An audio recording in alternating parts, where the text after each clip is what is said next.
I never thought a busted water pipe in my basement workshop would lead me to discover my wife had been holding my brother prisoner for 3 years. Let me tell you how what started as a simple plumbing repair turned my whole world upside down. My name's Carl Hoffman, and at 60 years old, I figured I'd seen most of what life could throw at me.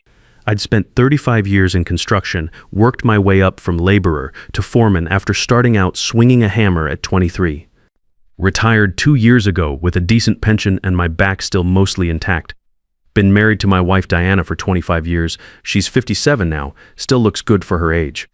We raised our daughter Sharon, who's 28 and lives in Dallas with her husband and their new baby. We had a comfortable life in our ranch house outside Tulsa, the kind of place where you know your neighbors and nobody locks their doors. 3 bedrooms, 2 baths and a basement I'd converted into my workshop where I could still mess around with woodworking projects and fix things that needed fixing.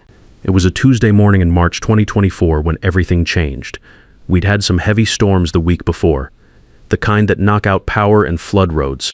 I'd been hearing water dripping somewhere in the basement for 3 days straight, driving me half crazy trying to figure out where it was coming from. Deanna had gone to visit her sister Janet in Oklahoma City for a few days, something they did every couple months since Janet's husband passed last year. I was alone in the house, drinking my morning coffee and watching the weather report when I finally got fed up with that dripping sound. Called Fletcher Plumbing around 8 a.m. and got lucky. Roy said he could squeeze me in before noon. Roy Fletcher showed up right on time in his white van with the company logo on the side. Good-looking kid, maybe 32, with calloused hands and a respectful way of talking that reminded me of the younger guys I used to supervise on job sites. His dad had run the business before him, so Roy had that small-town reputation you can count on. "Mr. Hey Hoffman, heard you got some water issues down below?" he said, wiping his boots carefully on the mat Diana always insisted people use. "Yeah, been driving me crazy for days," I told him, leading him through the kitchen toward the basement door. "Sounds like it's coming from somewhere behind my workshop area, but I can't pinpoint exactly where. Could be a supply line, could be something with the foundation. Hell, for all I know it's just the house settling weird after all that rain," Roy nodded, hefting his toolbox. "These old ranch houses, sometimes the plumbing gets creative on you. Mind if I move some stuff around down there, if I need to? Won't mess with your tools or anything, just need access to trace the lines. Do whatever you need to do," I said, unlocking the basement door. "Workshop straight back, you'll see it. Furnace rooms to the left if you need the water main shut off."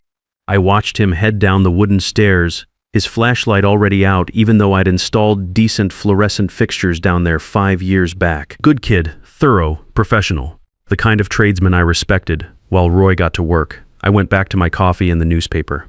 Diana had left a honey-do list on the refrigerator, typical stuff like cleaning the gutters and checking the air conditioning before summer hit. Nothing urgent, just the kind of projects that keep a retired guy busy and out of his wife's hair. About 30 minutes later, I heard Roy's footsteps moving around down there, some scraping sounds like he was moving my workbench or shelving units.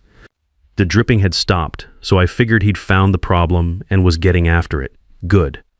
Maybe I could cross-fix basement leak off Diana's list before she got home Thursday.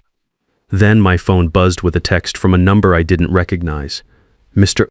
Hoffman, this is Roy the plumber. You need to come down here right now. There's something you gotta see." I frowned at the phone screen. That was weird. Roy seemed like a straightforward kid. If he'd found a busted pipe or needed to talk pricing, why not just holler up the stairs like any normal person would? And why text from a number instead of just calling out? I typed back, "What's wrong?" "Pipe burst worse than we thought." 3 dots appeared, disappeared, then came back. I sat there staring at my phone, that coffee getting cold in my cup. Finally, his message came through, and it made my stomach drop. "It's not about the pipes. There's a door back here behind your workbench, got 4 heavy locks on it from the outside. You know about this?" My coffee cup stopped halfway to my mouth. I read the message again, then a 3rd time. A door behind my workbench. I'd built that workshop myself 8 years ago when I first retired. Spent weeks getting everything arranged just right. I knew every inch of that basement like I knew the back of my own hand. There was no door behind my workbench. There couldn't be. I typed back fast, my fingers suddenly clumsy on the screen. "No door down there. You must be seeing something else. Maybe damage from the water leak." His reply came immediately. "Sir, I'm looking right at it. Solid wood door painted to match the wall, and I can hear something inside. Like someone moving around, shifting weight. You better get down here right now. The room started spinning. I gripped the edge of the kitchen table, my heart hammering against my ribs like it was trying to break out. Someone moving around? In my basement? In my house where I'd lived peacefully for 15 years. I stood up so fast my chair scraped across the linoleum floor with a screech that made me wince. My legs felt shaky, like I'd just worked a 12-hour shift in 100-degree heat. This had to be some kind of mistake. Roy was a good kid, but maybe the dim light down there was playing tricks on him. Maybe water damage had warped some paneling and it just looked like a door. But as I headed for the basement stairs, one thought kept hammering at my brain. Diana knew this basement better than I did. Diana was the one who'd organized all the storage down here over the years, arranged the seasonal decorations and old tax files and boxes of stuff from when Sharon was little. Diana always insisted I didn't need to bother with moving things around down here, said she had her own system, and I'd just mess it up. I'd always thought she was being helpful, taking that chore off my plate. Now with my hand on the basement door handle, I felt the first cold finger of real fear touch my spine. What if she hadn't been helping at all? What if she'd been hiding something? I opened the door and started down those wooden stairs, each step creaking under my weight, like they were announcing my arrival to whoever, or whatever, was waiting below. Roy was standing near the back corner where I kept my workbench, but he'd pulled it away from the wall. The heavy wooden table I'd built myself was sitting at an angle, exposing a section of basement wall I hadn't looked at directly in years. Had to move this to trace the water line back here, he explained, his voice tight with something I couldn't quite identify. Nervousness, maybe, or fear. That's when I found this. And there it was, a solid wood door painted the exact same beige color as the rest of the basement walls, almost invisible unless you were looking straight at it. The paint job was professional, seamless. Whoever had done this knew what they were doing. But what made my blood turn to ice water in my veins were those 4 industrial padlocks running down the outside edge like soldiers in formation. Heavy-duty master's locks, the kind we used on job sites to secure expensive equipment. All of them engaged, all of them locked tight. I felt my knees go weak. Had to reach out and steady myself against the concrete wall, my palm coming away dusty and cold. "I've never seen this before in my life," I whispered, my voice sounding like it belonged to someone else. "You didn't install this?" Roy asked, studying my face carefully. "Some kind of storage room, maybe? Storm shelter?" "No." The word came out harder than I meant it to. "No, we've never done any work back here. This wall's been the same since we bought the place 15 years ago. I'd remember building a door. Hell, I'd remember hiring someone to build a door." Roy shifted uncomfortably, glancing between me and that impossible door like he was watching a tennis match. "Mr. Hoffman, I think maybe we should." "Shh." I held up my hand, straining to listen, and then I heard it too, a faint sound from the other side, like someone shifting their weight from one foot to another. Like someone was standing right there on the other side of that wood, listening to us talk about them. The hair on my arms stood up, my mouth went completely dry. "Hello?" I called out, my voice cracking like I was 15 years old again. "Is someone in there?" Silence, but it wasn't empty silence. It was the kind of silence where you know someone's holding their breath, waiting, listening, the kind of silence that screams. I stepped closer to the door, close enough to smell the paint and the mustiness seeping out around the edges. "Hello?" I said again, louder this time. "If someone's in there, say something. We're here to help." Nothing. But I could feel presence on the other side of that door, as surely as I could feel my own heartbeat hammering in my chest. Roy pulled out his phone, his hands shaking slightly. "Mr. Hoffman, we need to call the police right now. This isn't right. None of this is right." "Wait." The word came out automatically, though I couldn't explain why. My mind was spinning like a cement mixer, trying to process what I was seeing. Who could be behind that door? How long had this been here? And why Jesus Christ, why had I never noticed it? Then the pieces started falling into place, and each one hit like a punch to the gut. Diana. Diana had been the one managing this basement for years. Diana, who always said I didn't need to worry about moving the seasonal decorations or organizing the storage areas. Diana, who'd rearranged things down here without asking, claiming she was optimizing the space. Diana, who'd started waking up earlier in the mornings about 3 years ago Said she enjoyed the quiet time before I got up. Deanna, who always insisted on handling anything that involved the basement. Let me call my wife first, I said, my voice sounding hollow in my own ears. Roy looked at me like I'd lost my mind. Sir, if there's someone locked in there, just give me 1 minute. I pulled out my phone with hands that wouldn't stop shaking. 1 minute, then we call the cops. I promise. I scrolled through my contacts to Diana's number, my thumb hovering over her name. Part of me didn't want to make this call. Part of me already knew what I was going to hear, and that knowledge was sitting in my stomach like a chunk of concrete. But I had to know, after 25 years of marriage, I had to give her the chance to explain. The phone rang once, twice, 3 times. I could hear my own breathing, too fast and too shallow. Roy was watching me with worried eyes, his phone still in his hand ready to dial 911. On the 4th ring, Diana picked up. Carl, honey, what's wrong? You never call me during the day. Her voice sounded normal, cheerful even. I could hear traffic in the background, normal city sounds. Janet probably had errands to run. I took a deep breath that didn't seem to bring any oxygen with it. Diana, there's a door in our basement, behind my workbench. It's got locks on it. 4 locks. Do you know anything about this? The line went completely silent. Not even the traffic noise anymore, like she'd moved somewhere private, somewhere she could think. And in that silence I knew, God help me, I knew. When Diana spoke again, her voice had changed completely. Cold. Careful. Like she was choosing each word with surgical precision. Carl. Just my name, but the way she said it made my blood chill. Don't open that door. My stomach dropped straight through the basement floor. Deanna, what the hell is going on? Who's in there? I said, don't open it. She snapped, and I heard a car door slam on her end. She was moving, going somewhere she could talk privately. Just wait until I get home. We can discuss this when I get back. Discuss what? My voice was getting louder, echoing off the basement walls. Roy was staring at me with wide eyes. Diana, there's someone locked in our basement. How long has this been here? Another long silence. I could hear her breathing, could almost feel her thinking through the phone. When she spoke again, her voice was barely audible.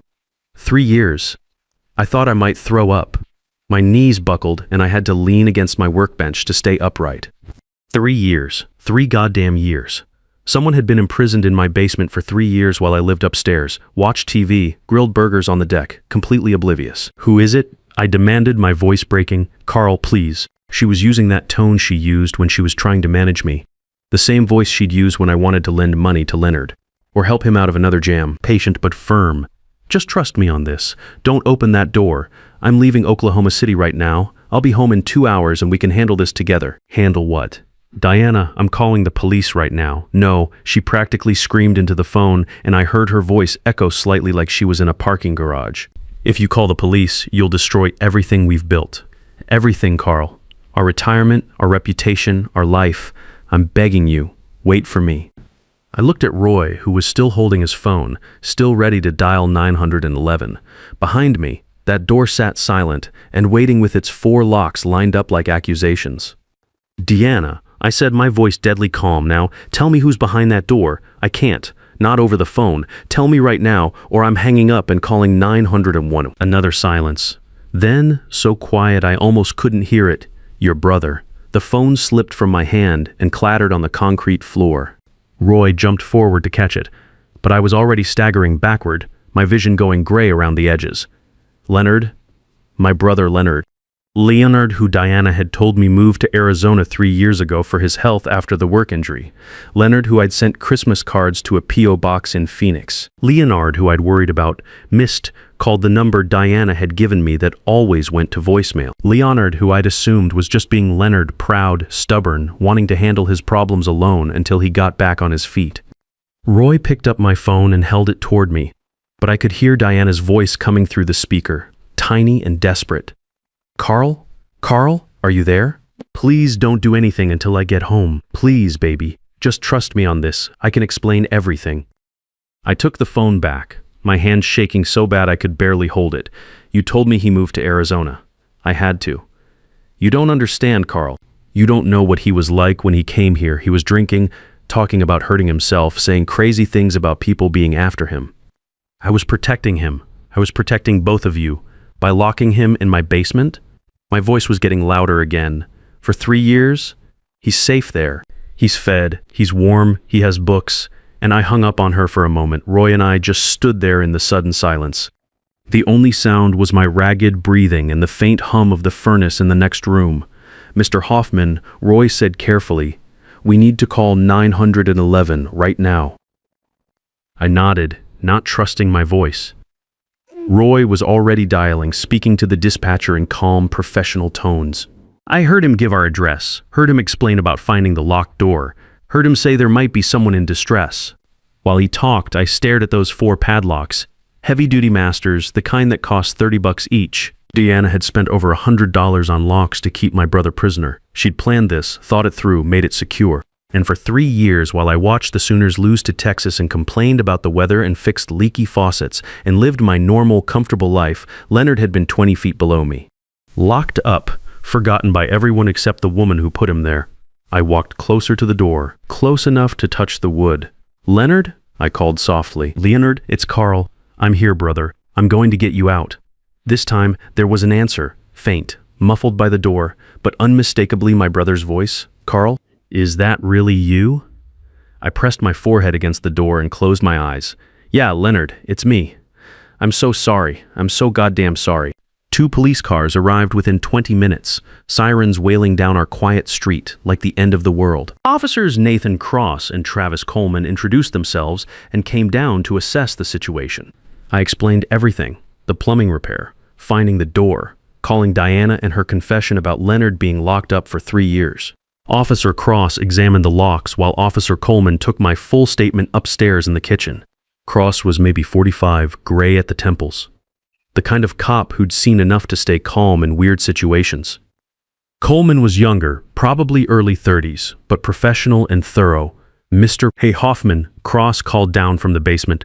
"We need the keys for these padlocks, and we need them now." "I don't have them," I said helplessly. "I swear to God, I didn't even know this door existed until 2 hours ago." "Where's your wife?" "Oklahoma City. But she's driving back. Should be here in about an hour." Officer Cross exchanged a look with his partner. "Sir, we can't wait for that.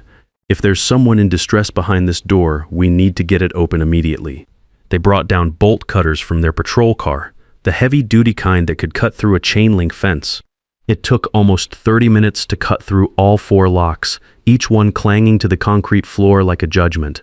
With each lock that fell away, I felt my entire reality crumbling. 25 years of marriage, 25 years of trust. What had Diana really been doing all this time? When the last lock was cut, Officer Cross looked at me seriously. "Mr. Hoffman, I need you to step back while we check this room." "No," I said firmly. "This is my house. This is my brother. I need to see." He studied my face for a long moment, probably deciding whether I was going to cause problems or help solve them. Finally, he nodded. "Stay behind me. Don't touch anything until we clear the scene." He pushed the door open slowly. The smell hit us first, stale air mixed with human waste and something else I couldn't identify. Despair, maybe. Fear. Officer Cross turned on his flashlight and swept it across the space.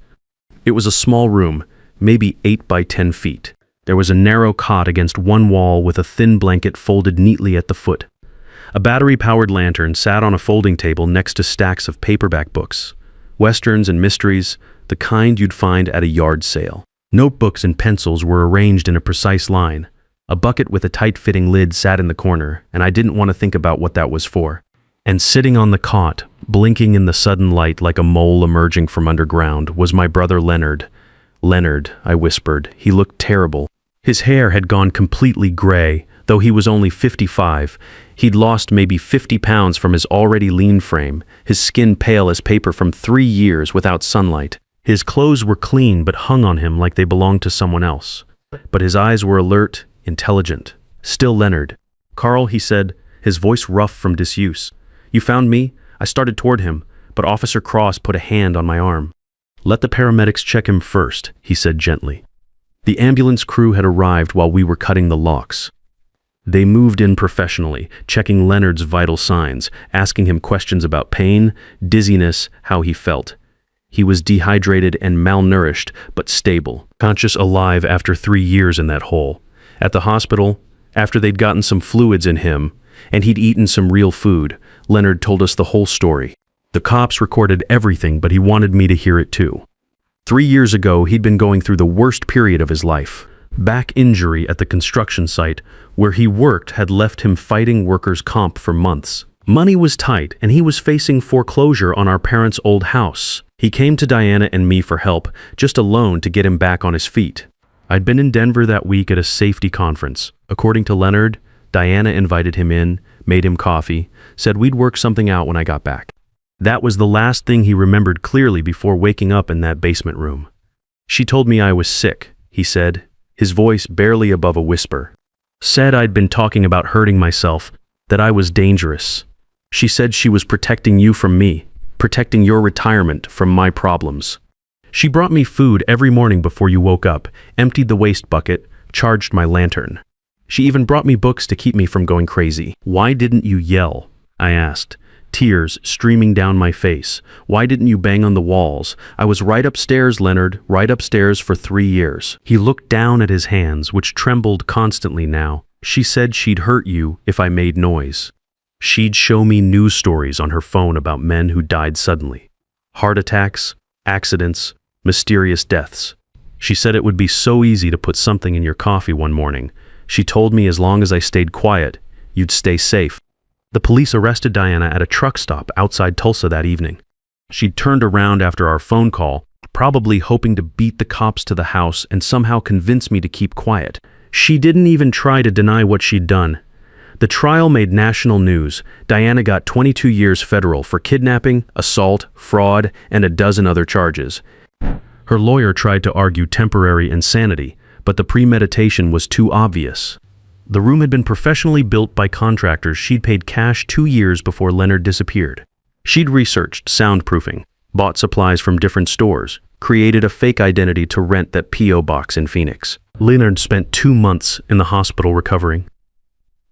The physical healing was hard enough, but the psychological damage ran deeper. He couldn't handle enclosed spaces for months. Even now, he sleeps with his bedroom door open and a light on. I sold the house. Couldn't stand to live there knowing what had happened in that basement while I watched TV upstairs, completely oblivious. Used the money to buy a smaller place closer to town and got Leonard an apartment just 2 blocks away. It's been almost a year now since Roy Fletcher found that door. Leonard's gained back most of the weight he lost. His hair's still gray, but he smiles more often. He's writing a book about his experience. His therapist says it helps him process the trauma. We have dinner together every Sunday at Murphy's Diner on Main Street. Sometimes we talk about what Diana did, but mostly we talk about normal things. The Sooners' chances this season, what's happening around town, his book progress, my granddaughter taking her first steps, things brothers should talk about. People ask me how I didn't know, how I lived in that house for 3 years with my brother imprisoned in the basement and never suspected anything. The truth is, Diana was methodical. She'd been managing our household for 25 years. I trusted her completely. Why would I question her morning routines or wonder why she rearranged storage areas? But here's what I've learned, and it's something every married man needs to understand. Trust is good, but paying attention is better.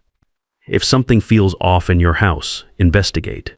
If your spouse starts acting different, keeping secrets, or changing long-established patterns, don't just shrug it off. Ask questions, look around. Trust your instincts.